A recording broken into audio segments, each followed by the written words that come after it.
The radio crackles in the operations room of the Combined Fleet headquarters. It's 7:47 p.m., June 4th, 1942. Admiral Matomu Gaki holds the decoded message with trembling hands. The words before him seem impossible, unthinkable. Akagi heavily damaged, Kaga sunk, Soryu burning. 3 words that would shatter the Imperial Japanese Navy's confidence forever.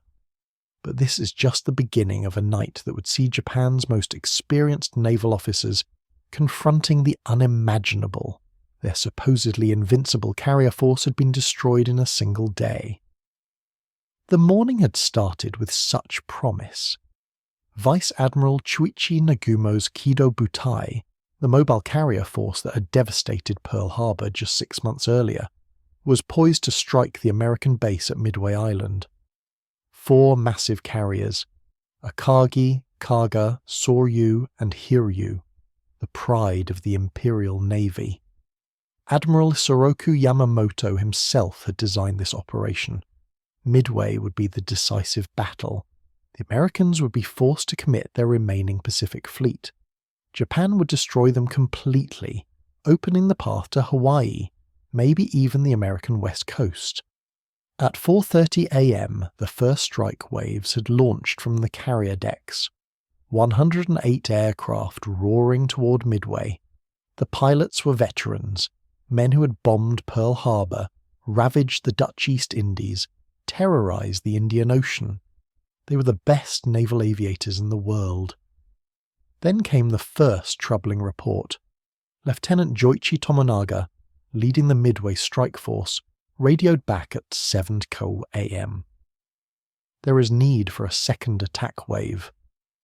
The American defences were stronger than expected, much stronger. Commander Minoru Genda, Nagumo's air operations officer, felt the first flicker of unease. But this was manageable. They had faced tough defences before. They would adapt. What they didn't know was that 3 American carrier groups, Enterprise, Hornet, and Yorktown, were racing toward them from the northeast. Admiral Chester Nimitz had broken the Japanese codes. The trap was set. By 10 a.m., Japanese reconnaissance finally spotted the American fleet. The news electrified the Akagi's bridge. Enemy carriers! This was exactly what they had hoped for. A chance to destroy the remnants of the US Pacific Fleet in one devastating blow. Admiral Nagumo faced a critical decision. His planes were armed with land attack bombs for the second strike on Midway. Should he launch immediately, or rearm with armour-piercing bombs and torpedoes for ship attacks? Rearm for ship attack, Nagumo ordered. It seemed logical, methodical, the Japanese way. They had time. The Americans were still 200 miles away. They were wrong. At 10:22 a.m., Lieutenant Commander Wade McCluskey's dive bombers from Enterprise screamed down through the clouds above the Japanese fleet. The carriers were at their most vulnerable. Flight decks crowded with planes being refueled and rearmed. Aviation gasoline pooled in puddles. Bombs and torpedoes lay exposed. The first 1,000-pound bomb struck Akagi's flight deck at 10:24 a.m. Commander Genda watched in horror as the explosion ripped through the ship's vitals. Fuel fires erupted instantly. Secondary explosions began as stored munitions detonated. The flagship of the Pearl Harbor attack force was dying. "All stations, this is Akagi," came the desperate radio call. "We are heavily damaged and burning." Kaga took 3 direct hits simultaneously. The massive converted battlecruiser, veteran of countless battles, began listing immediately. Her flight deck became an inferno. Soryu suffered 4 bomb hits in rapid succession. Captain Ryusaku Yanagimoto refused to abandon ship, dying at his post as flames consumed the bridge. In less than 5 minutes, 3 of Japan's 4 fleet carriers were mortally wounded. The radio messages flooding into Combined Fleet headquarters grew increasingly desperate. Akagi Bridge hit. Admiral Nagumo transferring flag. Kaga developing severe list, preparing to abandon ship. Soryu requesting immediate assistance, fire control lost. Admiral Ogaki stared at the reports in disbelief.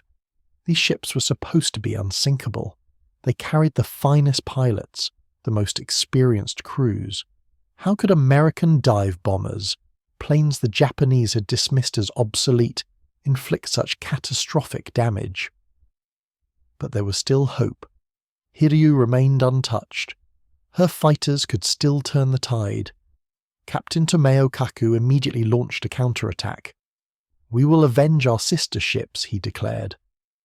At 11 a.m., 18 dive bombers roared off Hiryu's deck, followed an hour later by 10 torpedo planes. They found the American carrier Yorktown and struck with deadly precision. 3 bomb hits, 2 torpedo strikes. Yorktown began listing heavily. First blood to the rising sun. "Yorktown sunk," came the exhilarating report. Finally, some good news to Centre Headquarters. But the celebration was premature. At 5 p.m., Enterprise's dive bombers found Hiryu. 4 direct hits shattered the last Japanese carrier. Captain Kaku went down with his ship following the ancient code of Bushido. As darkness fell on June 4, 1942, the unthinkable had happened. The Kido Butai, the most powerful naval strike force in history, had been completely destroyed.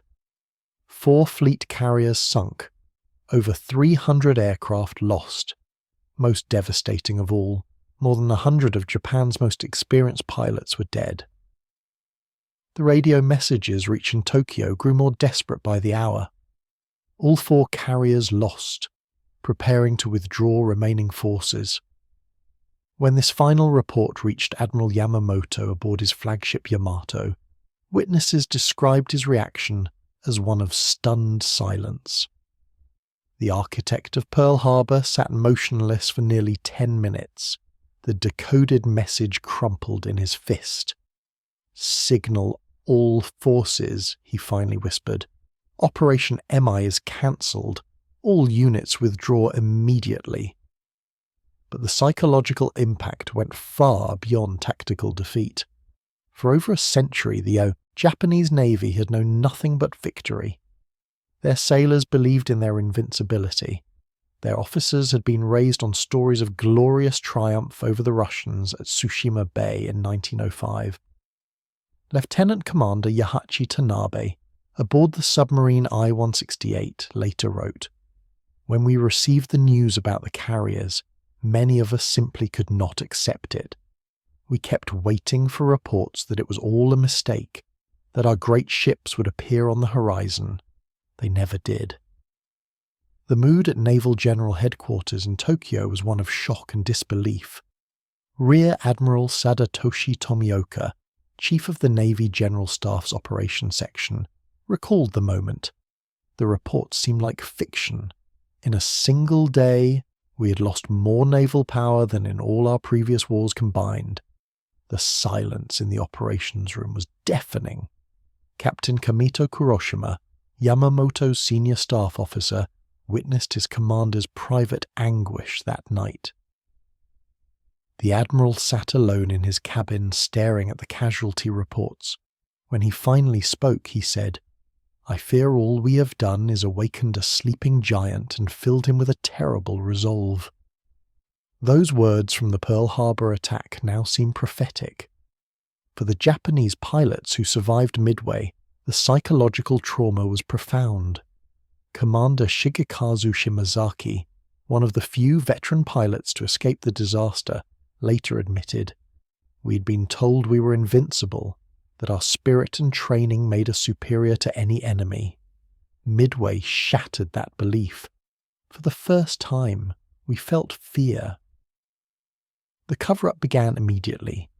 Emperor Hirohito was told that Japan had achieved a great victory at Midway.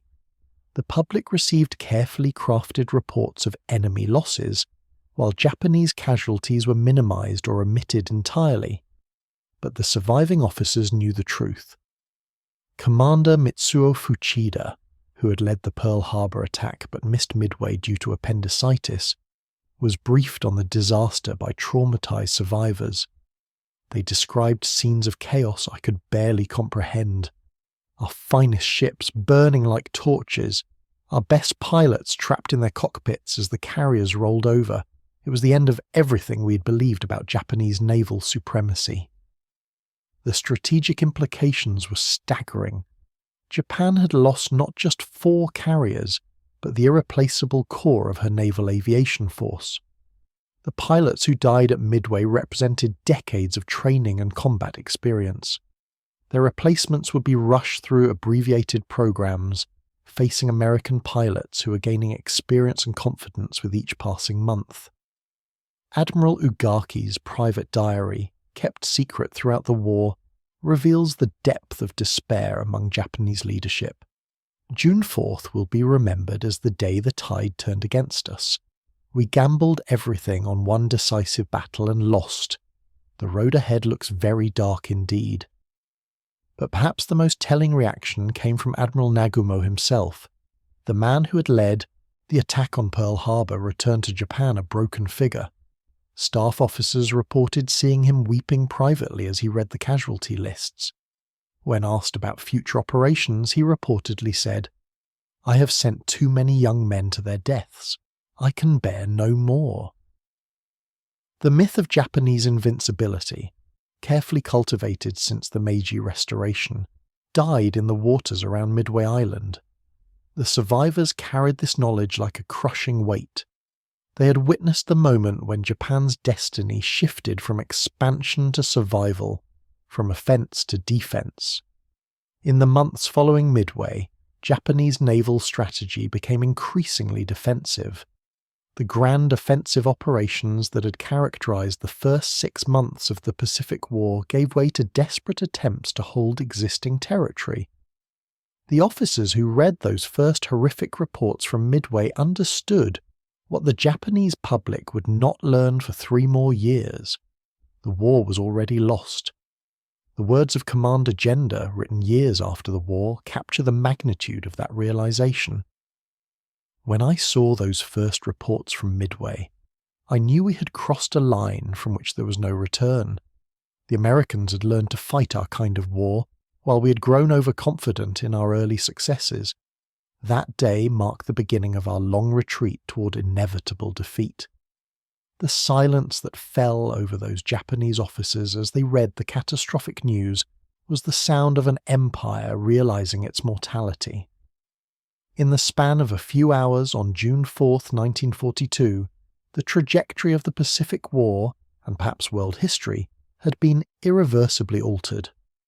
The reports from Midway told more than a story of tactical defeat.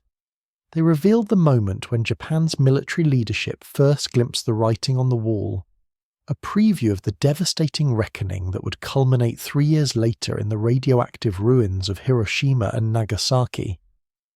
Those first reactions, the disbelief, the horror, the dawning realization of what had been lost, marked not just the end of a battle, but the beginning of the end of Imperial Japan's dream of Pacific domination.